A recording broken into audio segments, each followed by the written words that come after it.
اشرف الانبیاء واکرم المرسلین وعلی آلہ وصحبہ ومن تبعہم بإحسان الی یوم الدین وبعد۔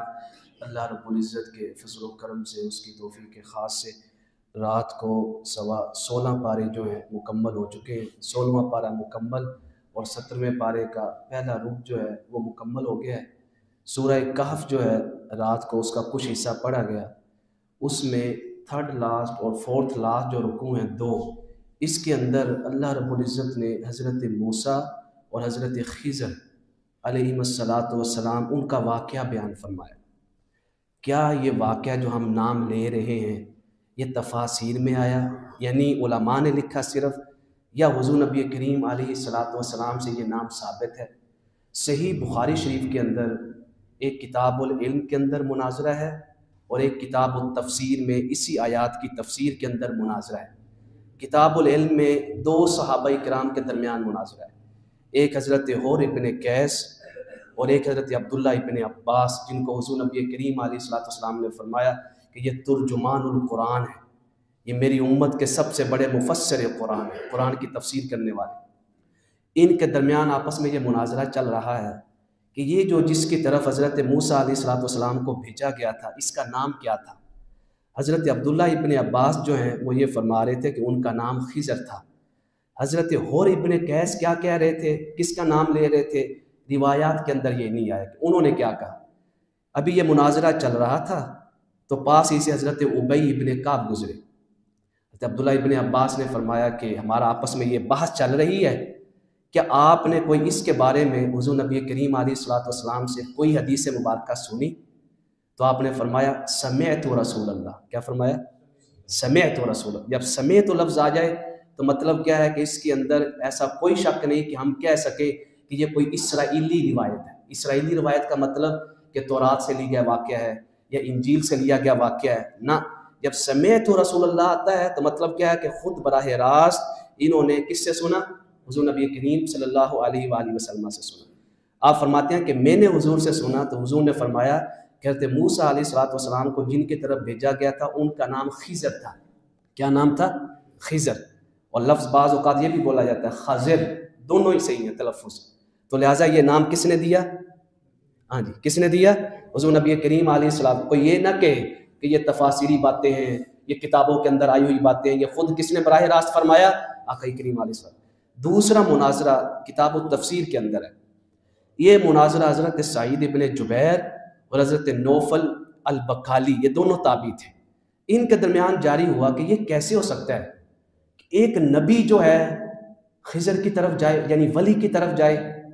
یہ مناظرہ ہو رہا تھا، وہ یہ کہہ رہے تھے کہ یہاں پہ جو موسیٰ ہے نا، یہ وہ موسیٰ نہیں ہے جو اللہ کے رسول اور نبی ہیں، جو کلیم اللہ ہیں، یہ کوئی اور موسیٰ ہے۔ یہ کون کہہ رہا تھا؟ نوفل البکالی۔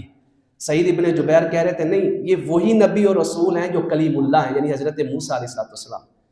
تو وہاں سے انہوں نے حضرت عبداللہ ابن عباس سے پوچھا کہ ہمارے درمیان یہ بحث چل رہی ہے، یہ کون ہے؟ کیا وہ موسیٰ ہیں یا کوئی اور موسیٰ ہیں؟ تو حضرت عبداللہ ابن عباس رضی اللہ تعالیٰ عنہما نے فرمایا کہ حضور نبی کریم علیہ السلام نے فرمایا کہ یہ جو موسیٰ حضرت خضر کی طرف گئے تھے یہ وہی ہیں جو اللہ کے نبی بھی ہیں، اللہ کے رسول بھی ہیں اور کلیم اللہ بھی ہیں۔ تو لہٰذا اس واقعہ کی بنیاد کس کے اوپر ہے؟ صحیح حدیث کے اوپر، صحیح بخاری کی کتاب العلم اور کتاب التفسیر۔ آقا کریم علیہ السلام نے ابتدائی حصہ خود بیان فرمایا، اگلا حصہ سارے کا سارا قرآن پاک نے بیان فرمایا۔ حضور فرماتے ہیں کہ ایک دن حضرت موسیٰ علیہ السلام نے بڑی پیاری تقریر کی، بڑا پیارا واعظ کیا۔ ایک شخص اٹھا مجلس میں سے، اس نے پوچھا اے موسیٰ علیہ السلام، کیا آپ سے بھی بڑھ کر روئے زمین پہ کوئی عالم ہو سکتا ہے؟ کوئی علم والا ہے؟ اتنا اعلیٰ تقریر، اتنا اعلیٰ بیان کیا آپ نے۔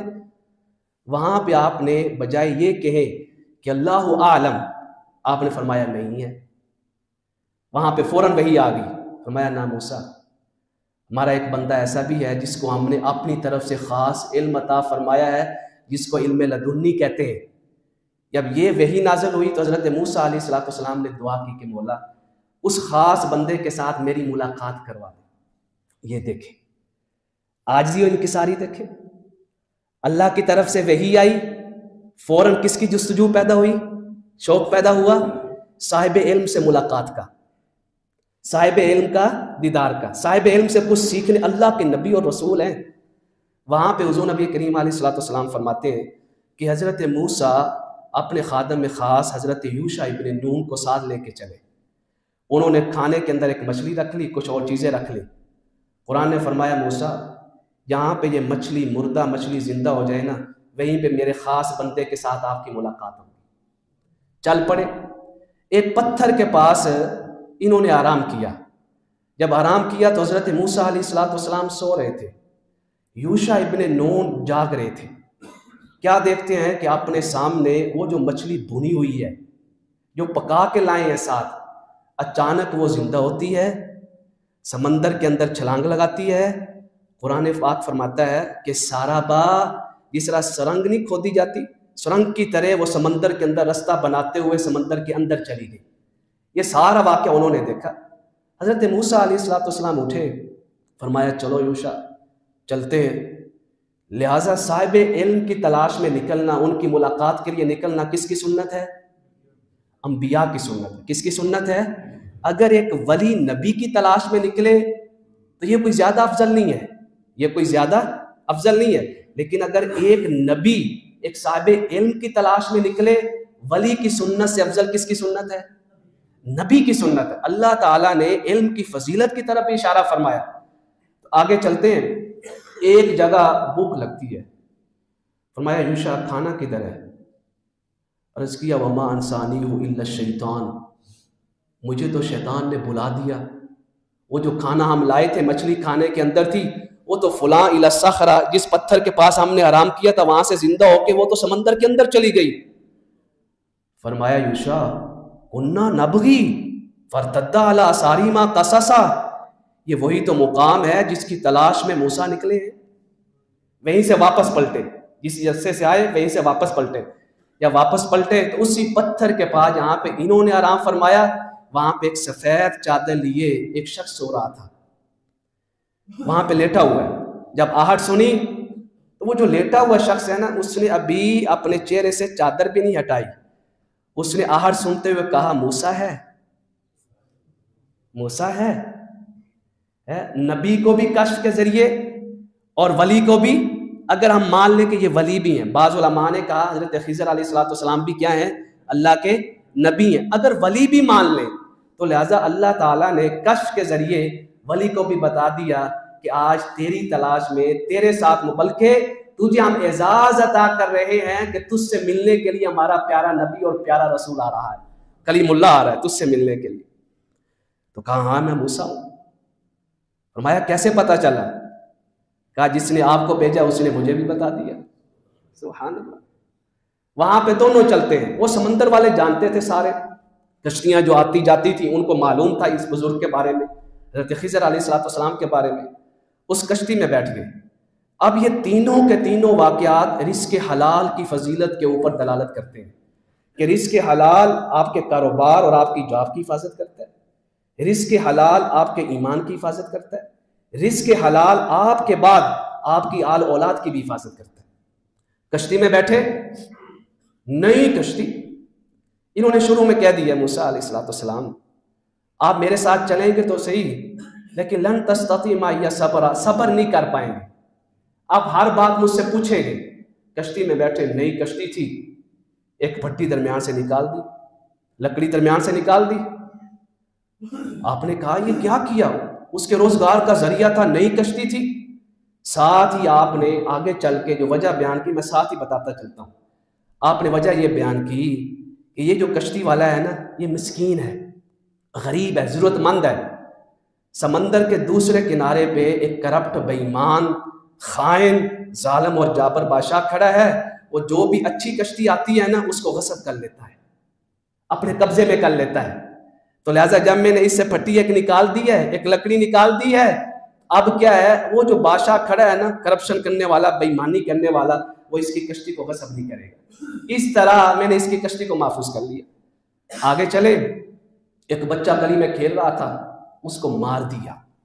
یہ صرف اس خاص واقعہ کے اندر اجازت تھی باقی کائنات کے اندر نہ پہلے کبھی کسی کو اجازت ہے اور نہ ہی قیامت تک کسی کو اجازت ہے کہ مجھے کشف ہوا ہے کہ یہ بندہ صحیح نہیں ہے تو اس کو مار دے. نہ، ایسا کرنا کفر ہے، جائز نہیں ہے. کہ حضرت خضر علیہ السلام کے واقعے سے ہم دلیل پکڑتے ہیں، یہ صرف انہی کے لیے خاص تھا. بچہ کھیل رہا ہے، قتل کر دیا. حضرت موسیٰ علیہ السلام نے فرمایا اقتلت نفسا زکیہ، معصوم بچے کو مار دیا، معصوم بچے کو جس کا کوئی قصور نہیں ہے. فرمایا میں نے اس لیے مارا ہے کہ اس کے والدین مومن ہیں، مسلمان ہیں، نیک اور صالح ہیں. تو مجھے یہ بتایا گیا ہے کہ جب یہ بچہ بڑا ہوگا تو اس بچے کی محبت میں کہیں کافر نہ ہو جائیں، ایمان سے پھر نہ جائیں. اب اس کو تو مار دیا ہے، لیکن اس کی وجہ سے اللہ تعالیٰ انہی کو نیک صالح ولی بیٹا عطا فرمائے گا، نیک صالح ولی بیٹا عطا فرمائے گا، اس کا متبادل عطا فرمائے گا. آگے چلے ایک بستی میں بھوک بہت لگی ہوئی ہے، جلالی بھی حضرت موسیٰ علیہ السلام. بستی والوں سے کھانا مانگا، کھانا کسی نے نہیں دیا. آگے چلتے ہیں، ایک دیوار گرنے والی ہے. حضرت خضر علیہ السلام اس گرنے والی دیوار کو صحیح کرتے ہیں. جب صحیح کرتے ہیں حضرت موسیٰ علیہ السلام پھر فرماتے ہیں لو شئت لاتخذت علیہ اجرا، یہ کھانا تو دے نہیں رہے تھے ہمارے پاس ایک موقع تھا، ان کی دیوار گرنے والی تھی، ہم کہتے ایک شرط پہ تمہاری دیوار صحیح کریں گے اگر تم ہمیں کھانا کھلاؤ گے. آپ اجرت ہی رکھ لیتے، کھانا ہی مل جاتا. یہاں پہ دیکھیں نیکی کا معیار یہ ہے کہ مقابلے میں ذہن میں اجرت نہ رہے، مقابلے میں ذہن میں اجرت نہ رہے، بلکہ کیا ہے اللہ کی رضا. اللہ کی رضا ہے، دنیا کے سارے خزانے آپ کے قدموں میں. پھر اللہ ایسے لوگوں کو پسند کرتا ہے. وہاں پہ جب چلے آگے فرمایا جانتے ہو میں نے اس کی دیوار کو کیوں صحیح کیا؟ کان ابوہما صالحا، یہ 2 بچے یتیم ہیں، ان کا والد بڑا نیک تھا، بڑا نیک تھا والد. اس نے ان کے لیے خزانہ چھپا کے رکھا ہوا تھا دیوار کے نیچے. تو اللہ نے مجھے فرمایا کہ ہم نیک اور صالح لوگوں کی آل اولاد کی حفاظت کرتے ہیں، آپ اس دیوار کو صحیح کر دیں. جب یہ بالغ ہوں گے، نوجوان ہوں گے، تو ان کے والد نے رزق حلال والا جو خزانہ ان کے لیے رکھا ہے، یہ اپنا خزانہ نکال کے اپنی ضروریات کے لیے استعمال کر سکتے ہیں. مجھے آپ بتائیں باپ کیا ہے؟ نیک اور صالح. رزق کیا ہے؟ حلال ہے. باپ حیات بھی نہیں ہے، بچے بھی یتیم ہیں. موسیٰ کہاں سے چلے، خضر کہاں سے چلے، کس بستی میں پہنچے اور کس کی دیوار کو صحیح کیا، کس کے خزانے کو محفوظ کیا؟ یہ ساری بات دلالت کرتی ہے لوگوں تم اللہ سے ڈرو، تمہاری آل اولاد کی حفاظت ہم خود کر لیں گے. ہم الٹ چلتے ہیں، ہم اولاد کا مستقبل بہتر کرنے کے لیے اللہ کو بھول جاتے ہیں، اللہ کے احکام کے خلاف چلتے ہیں. واقعہ خضر اور واقعہ حضرت موسیٰ علیہ السلام یہ دلیل ہے کہ لوگوں جیسے بھی حالات بن جائے نا، رزق حلال کا دامن نہ چھوڑے، آپ سے حرام کی طرف کبھی مائل نہ ہو. اس کے بعد فرمایا یہ لوگ آپ کے پاس آ کے پوچھتے ہیں ذوالقرنین کے بارے میں. یہ قریش نے نا کچھ لوگوں کو بھیجا تھا یہودیوں کے پاس کہ آپ ہمیں کوئی ایسے سوال بتائیں ہم محمد مصطفیٰ صلی اللہ علیہ وآلہ وسلم سے پوچھیں تو یہ لاجواب ہو جائیں، جواب نہ دے پائیں، ہم غلبہ پا لیں. انہوں نے ایک سوال یہ بھیجا کہ اصحاب کہف کے بارے میں پوچھیں، دوسرا سوال یہ بھیجا کہ روح کے بارے میں پوچھیں، تیسرا سوال یہ بھیجا کہ یہ جو موسیٰ جس کی طرف گئے تھے یہ واقعہ کیا تھا، چوتھا سوال یہ تھا اس میں کہ ذوالقرنین کے بارے میں پوچھیں. یہ سارے سوالات آئے، ہر سوال کے جواب میں اللہ تعالیٰ نے حضور نبی کریم صلی اللہ علیہ وآلہ وسلم کے قلب اطہر پہ اپنا کلام لا رہا نازل فرما دیا. میں میرے حبیب کو لاجواب کرنا چاہتے ہوں. میں ذوالقرنین کا قصہ پوچھتے ہیں تو پڑھ کے سنائیے نا آیات، کائنات کے کونے کونے کی سیر کروائے گی. اس میں ایک جملہ بڑا سبق امیز ہے، پوری آیات ہی سبق امیز. ایک جملہ جو ہے نا سننے والا ہے. جب ایسی جگہ پہ پہنچے، یہاں پہ 2 پہاڑ تھے، ان 2 پہاڑوں کے درمیان تھوڑا سا رستہ تھا. یہاں سے یاجوج اور ماجوج جو قوم ہے ان کا واقعہ کل آ رہا ہے، آج رات منزل میں پڑھا جائے گا قرآن پاک کی تلاوت میں، کل مکمل بیان ہوگا یاجوج اور ماجوج کا. تو یہ وہاں سے آتے اور فساد کرتے. ادھر بستی والوں نے کہا اے ذوالقرنین یہ قوم بڑی فسادی ہے، ہمیں آ کے مارتی ہے، پیٹتی ہے، مال سارا لوٹ کر لے جاتی ہے. اگر آپ چاہیں تو ہم آپ کے لیے کچھ نہ کچھ اجرت رکھ دیتے ہیں، کوئی نہ کوئی پیسہ معاوضہ مقرر کر دیتے ہیں، آپ کوئی دیوار بنا دیں ہمارے لیے، کیونکہ طاقتور لشکر تھا ساتھ، اکیلے تھوڑا تھے، طاقتور لشکر تھا، پوری قوت کے ساتھ، پورے وسائل کے ساتھ تھے۔ جب انہوں نے دیکھا کہ پورے وسائل کے ساتھ ہیں تو ہماری مشکل خالی نہیں کے پاس ہے، حضرت ذوالقرنین علیہ الصلوۃ والسلام نے فرمایا کہ ٹھیک ہے، لیکن میں تم سے اجرت نہیں لوں گا، معاوضہ نہیں لوں گا۔ ما مکنی فیہ ربی خیر فاعینونی بقوہ، اللہ نے مجھے جو دنیا کے خزانے دیے ہیں نا وہ تمہارے معاوضے سے بھی بہتر ہے۔ یہاں سے سبق کیا ملتا ہے کہ بادشاہ اگر صاحب استطاعت ہے تو ملکی خزانے سے پیسے نہ لے۔ ہمارے یہاں کہتے ہیں ہم لیں گے نہیں ماہانہ تنخواہ، لیکن پتہ نہیں کتنے مہینوں کی تنخواہ ایک ہی مہینے میں نکال لیتے ہیں۔ حضرت ذوالقرنین علیہ الصلوۃ والسلام نے فرمایا جو میرے پاس ہے وہ تمہارے خزانوں سے بہتر ہے۔ فرمایا لوہا لاؤ، آگ جلاؤ، تانبے کو پگھلاؤ، یہ سارا کچھ کر کے آپ نے ایک دیوار بنائی۔ فرمایا اب اس دیوار کو پھیلان کر، اس دیوار کو کراس کر کے یہ کبھی بھی تمہاری طرف نہیں آئیں گے، ہاں اس ٹائم آئیں گے جب میرے رب کا وعدہ قریب آ جائے گا، قیامت کا دن قریب آ جائے گا، پھر یہ دیوار خود بخود ریزہ ہو جائے گی، اور اس کے بعد اللہ تعالیٰ ان کو دوزخ کی آگ کے سامنے پیش کرے گا۔ یاجوج اور ماجوج میں سارے فسادی نہیں تھے، یہ بھی نہیں کہ وہ سارے کے سارے ہی کافر تھے، نہ ان کے اندر بھی ایسے ہی لوگ تھے، مسلمان بھی تھے، غیر مسلم بھی تھے، فسادی بھی تھے، نیک اور صالح ایماندار بھی تھے، لیکن ان کی کثرت یہ تھی، اور یہ کسی اور نسل سے نہیں تھے، انسان ہی تھے یہ سارے، یاجوج اور ماجوج کی قوم۔ یہ جو کل واقعہ آ رہا ہے اس کے اندر قرآن پاک نے مفصل بیان فرمایا اس کے بعد کیا ہوگا۔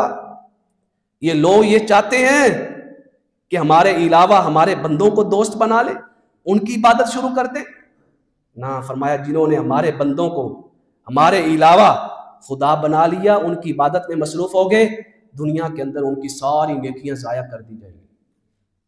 قیامت کے دن کافروں کے لیے نامہ اعمال کا وزن نہیں لگے گا، میزان نہیں لگایا جائے گا، کافروں کے لیے لگایا بھی کیسے جائے، ان کے کوئی نیکی قابل قبول ہے؟ نیکی کا جو بھی اجر ہے دنیا کے اندر ہے، میزان صرف اور صرف مسلمانوں کے لیے لگے گا، اور مسلمانوں میں بھی آقا کریم علیہ الصلوۃ والسلام نے فرمایا اللہ محفوظ رکھے، فرمایا بعض لوگ ایسے ہوں گے ان کا بھی میزان نہیں لگے گا، بغیر حساب و کتاب ان کو دوزخ میں ڈال دیا جائے گا۔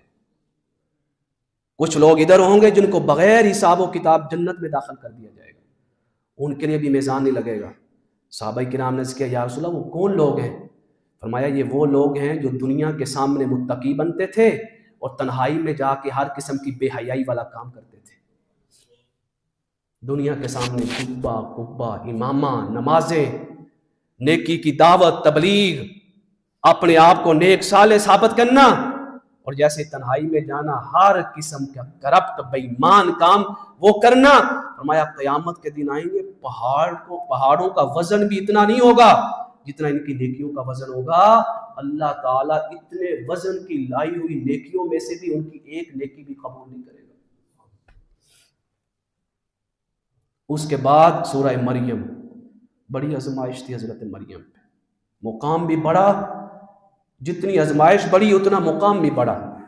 مجھے آپ بتائیں ایک عورت کی شادی بھی نہ ہو اور وہ بیٹا لے کے آ جائے، اللہ کی طرف سے عطا کردہ ہو، کتنی بڑی آزمائش ہوگی، پاک دامنی میں بھی معروف ہو، آباء و اجداد سے بھی معروف ہو۔ حضرت مریم علیہ الصلوۃ والسلام نے عرض کیا مولا یہ مجھے بیٹا کیسے ہو سکتا ہے؟ فرمایا مریم یہ چھوڑ، قال کذالک قال ربک هو علی ہین، یہ تیرے رب کے فیصلے، اور تیرے رب کے لیے بغیر شادی کے بھی تجھے بیٹا عطا کرنا بہت آسان ہے، اس کے لیے کوئی مشکل نہیں ہے۔ وہاں سے آپ کو بیٹا عطا کر دیا گیا، اب پریگننٹ ہو گئی، وہاں سے آگے چلی، جب وقت قریب آیا تو ایسے لے کے قرآن پاک فرماتا ہے مسجد اقصیٰ سے اس آبادی سے دور چلی گئی، ایک درخت کے نیچے جا کے بیٹھ گئی، رونے لگی، آزمائش بڑی تھی، رونے لگی، یا لیتنی مت قبل ھذا وکنت نسیا منسیا، کاش اس سے پہلے میں مر جاتی، میرا نام و نشان تک بھی نہ ہوتا۔ فوراً اللہ نے کلام فرمایا، یہ کلام کشف والا تھا، الہام والا تھا، کلام فرمایا، کیونکہ عورت نبیہ نہیں ہو سکتی، ولیہ تھی، اور ایک نبی صالح کی والدہ ماجدہ تھیں. کلام کیا، فرمایا مریم پریشان نہ ہو، لا تحزن، غم نہ کر، قد جعل ربک تحتک سریہ، اللہ ابھی آپ کو ایسی خوشی عطا فرمائے گا، آپ کی آنکھوں کو ٹھنڈک مل جائے گی. جیسے یہ کلام کیا، ایسے دیکھا تو آپ کی گود میں حضرت عیسیٰ علیہ السلام تشریف لا چکے تھے. فرمایا مریم اب نکلنا بھی ہے، عیسیٰ کو لے کے یہاں تو نہیں بیٹھی رہو گی، جس درخت کے نیچے بیٹھی ہے اس کے اوپر پھل بھی نہیں ہے، کھجور بھی نہیں لگی ہوئی، خشک درخت ہے.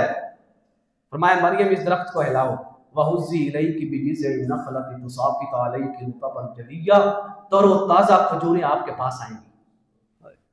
آپ اللہ کے لیے نکلیں، پھر اللہ انعامات عطا کرتا ہے. اگر آپ نکلیں گے ہی نہیں اور بیٹھے دعائیں کرتے رہے تو اللہ انعامات عطا فرمائے گا. حضرت مریم نکلیں، آزمائش پہ پورا اتری، جس درخت کو پھل بھی نہیں لگا، اللہ نے فرمایا تر و تازہ کھجوریں آپ کے اوپر گریں گی، آپ ہلائیں تو صحیح تھوڑا سا، تر و تازہ کھجوریں گی. ہم مریم کوئی بھی آپ کے پاس آئے نا، آپ نے دو باتیں کہنی ہیں، دو باتیں. میں نے نظر مانی ہوئی ہے اللہ کے لیے، میں کسی سے کلام نہیں کروں گی، آپ نے بولنا ہی نہیں.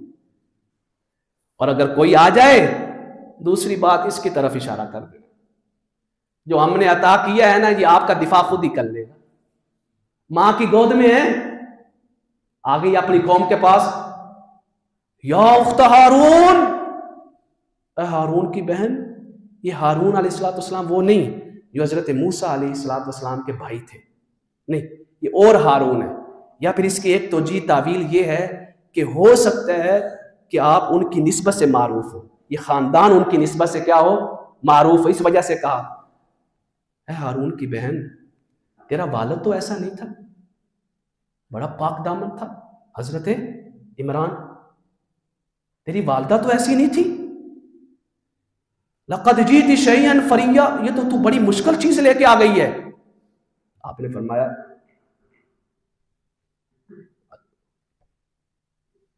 ایسے شارس، انہوں نے کہا فَكَيْفَ أُكَلِّمُ مَنْ كَانَ فِي الْمَهْدِ صَبِيًّا. مریم ایک تو یہ لے آئی اور ایک تو یہ کہہ رہی ہے کہ اس سے پوچھیں. ہم اس سے کیسے پوچھیں، یہ تو ابھی ماں کی گود میں ہے، یہ کیسے کلام کر سکتا ہے. ابھی وہ جھگڑا ہی کر رہے تھے. ماں کی گود میں جو اللہ کا نبی اور رسول ہے حضرت عیسیٰ، اس نے کہا انی عبد اللہ، میں اللہ کا بندہ ہوں. جب اتنی بڑی آزمائش آئی تو عصمت کی حفاظت کس نے کروائی؟ اللہ نے. طہارت کی حفاظت کس نے کروائی؟ پاک دامنی کی حفاظت کس نے کروائی؟ ہم کیا کہتے ہیں، اس سے بڑی آزمائش کیا ہمارے اوپر آتی ہے؟ کوئی کہہ دینا یار اپنے دوستوں کو کہہ دے نماز پڑھ لے، کوئی دین کے یار میرے دوست کیا کہیں گے، یہ مولوی بن گیا. ہم اتنی سی آزمائش سے ڈر کے منہ چپ بند، دین کی بات نہیں کرنی اسکول میں، یہ سارے مولوی بلائیں گے. اور اگر کوئی کر بھی دے بیچارہ، سارے کلاس فیل، او مولوی آ گیا، او دیکھو مولوی، او تبلیغی آ گیا مولوی. یہ دیکھو اتنی سی بات سے ہم ڈر جائے. حضرت مریم علیہ السلام سے بڑھ کر بھی کوئی آزمائش تھی؟ جب وہ پورا اتری، اللہ نے خود ان کی عصمت کی حفاظت کا اعلان فرمایا، ایک ماں کے گود کے اندر لیٹے ہوئے بچے کی زبان پاک سے. اتنا ہی نہیں، فرمایا میں اللہ کا بیٹا ہوں، الیاذ باللہ، میں اللہ کا بندہ ہوں، اللہ کا نبی ہوں.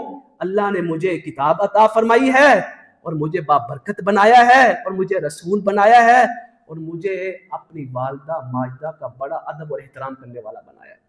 اللہ جبارا شقیہ، میں کوئی شقی نہیں ہوں، میں نیک اور صالح ہوں، خوش بخت ہوں، برکتوں والا بنایا ہوں. اور یہ مت سمجھنا کہ میں اللہ کا بیٹا ہوں. انہوں نے یہی کہا نا جب کلام کیا بغیر باپ کے ہوئے، کہا نا یہ بندہ نہیں ہے، ابن اللہ، یہ اللہ کا بیٹا ہے. وہاں پہ سارا اعلان ہو کے فرمایا ذالک عیسی ابن مریم، یہ ہمارے عیسیٰ ہیں، قول الحق الذی فیہ یمترون، اور یہی قول حق ہے کہ حضرت عیسیٰ علیہ السلام اللہ کے بندے ہیں، اللہ کے نبی اور رسول ہیں، اللہ کے بیٹے نہیں. اعلان ہو گیا. اس کے بعد پل صراط کا ذکر ہے، پل صراط کا. فرمایا تم میں سے کوئی مومن ہے چاہے کوئی کافر ہے، اس کو پل صراط سے گزرنا ہے. وَإِن مِّنكُمْ إِلَّا وَارِدُهَا كَانَ عَلَىٰ رَبِّكَ حَتْمًا مَّقْضِيًّا، اس کے اس پل صراط سے گزرنا ہے۔ سورہ طٰہٰ میں پورا واقعہ حضرت موسیٰ علیہ السلام کا مختصراً بیان کرتا ہوں۔ اللہ نے وحی فرمائی، سفر سے آ رہے ہیں، ایک درخت سے آگ نکلتے ہوئے دیکھی، اپنی زوجہ محترمہ سے فرمایا تو ٹھہر یہاں پہ، یہ آگ مجھے نظر آ رہی ہے، میں کوئی خبر لے کے آتا ہوں، کوئی آگ کا شعلہ لے کے آتا ہوں، سردی بھی بہت ہے، موسم بھی ایسا ہے، ہم اس سے کوئی فائدہ اٹھائیں گے۔ قریب گئے، آواز آئی، یا موسیٰ ہم نے آپ کو منتخب کر لیا ہے۔ اعلان نبوت فرما دیں، آپ اظہار نبوت کر دیں اور لوگوں کے سامنے یہ اعلان کر دیں کہ جس نے مجھے بھیجا ہے وہی رب ہے اور کوئی رب نہیں ہے، فرعون کوئی رب نہیں ہے۔ فاستمع لما یوحیٰ، جو ہم وحی کر رہے ہیں اس کو غور سے سنیں۔ آپ جائیں فرعون کی طرف، بڑی آزمائش، فرعون جھوٹی خدائی کا دعویٰ کرنے والا، فرعون کی طرف جائیں۔ عرض کیا مولا میں جاؤں تو صحیح لیکن اکیلا نہیں جا سکتا ہوں، میرے ساتھ اگر میرے بھائی کو بھیج دے۔ اللہ نے جب یہ دعا فرمائی، انہوں نے، اللہ تعالیٰ نے یہ دعا قبول کر لی اور حضرت موسیٰ علیہ السلام کے ساتھ حضرت ہارون علیہ السلام کو بھی بھیج دی۔ فرمایا دونوں جاؤ۔ دونوں کے فرعون بیٹھا ہوا ہے دربار میں۔ کون بھئی؟ کہا رسول ربک، تیرے رب کے رسول ہیں۔ اس نے کہا کون رب؟ انا ربکم الاعلی، میں تمہارا رب اعلیٰ ہوں۔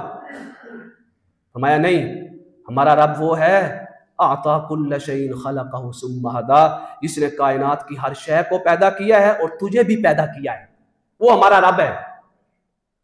فرعون کہا یہ دیکھو جی دونوں لوگ ہیں، نشانیاں کچھ دیکھی اس نے، یہ دونوں لوگ اپنے جادو سے ہمیں اپنے ملک سے نکالنا چاہتے ہیں۔ اچھا، حضرت موسیٰ علیہ السلام نے فرمایا جادو؟ تو تیرے ارد گرد جادوگر بیٹھے، جمع کر اپنے جادوگروں کو، یوم الزینہ، میلے کے دن مقابلہ لگے گا۔ یوم الزینہ، میلے کا دن، میلہ ہوتا تھا ان کا، بتوں کا خاص میلہ، جیسے کل ہم نے اصحاب کہف کا بھی پڑھا۔ اس دن تو اپنے جادوگروں کو بلا لے۔ اس نے سارے جادوگروں کو دعوت نامے بھیجے، سارے آگے۔ فرمایا ہاں بھئی، جادوگروں نے عرض کیا موسیٰ آپ فیصلہ کریں، پہلے آپ جادو دکھائیں گے یا ہم دکھائیں؟ بس یہ جو جملہ تھا نا، ایک نبی کے ادب کے اوپر دلالت کرتا تھا کہ انہوں نے ادب تو کیا نا، اختیار تو دیا، بس یہی جملہ ان کی ہدایت کا سبب بن گیا۔ انبیاء کا ادب بڑی اعلیٰ شے ہے، بھٹکے ہوئے لوگوں کو راہ راست پہ لے آتی ہے اور بے ادبی راہ راست والوں کو دوسرے راستے پہ لے جاتی ہے، شعور تک نہیں ہوتا، گناہ ضائع کر دیے جاتے ہیں، نیکیاں ضائع کر دی جاتی ہیں۔ جادوگر سارے جمع ہیں۔ حضرت موسیٰ علیہ السلام نے فرمایا پہلے تم پھینکو۔ ان کے پاس جو تھیں رسیاں وغیرہ، جو عصا، جو کچھ تھا، سارا کچھ پھینکا، وہ ساری کی ساری چیزیں سانپ بن گئی، بڑے بڑے استے بن گئے۔ حضرت موسیٰ علیہ السلام نے جب دیکھا تو تھوڑا سا ایک بشری تقاضے کے مطابق دل کے اندر ڈر سا پیدا ہوا، وہی آ گئی۔ فرمایا موسیٰ لا تخف، ڈرے نہیں، آپ اپنا عصا پھینکیں، ہم نے دکھایا نہیں پہلے آپ کے عصا کا معجزہ آپ کو، اپنا عصا پھینکیں۔ حضرت موسیٰ علیہ السلام نے اپنا عصا پھینکا۔ جب اپنا عصا پھینکا تو وہ سارے کے سارے سانپوں کو زندہ نکل گیا۔ جب زندہ نکل گیا جادوگر حیران کہ ہمیں کوئی شکست نہیں دے سکا۔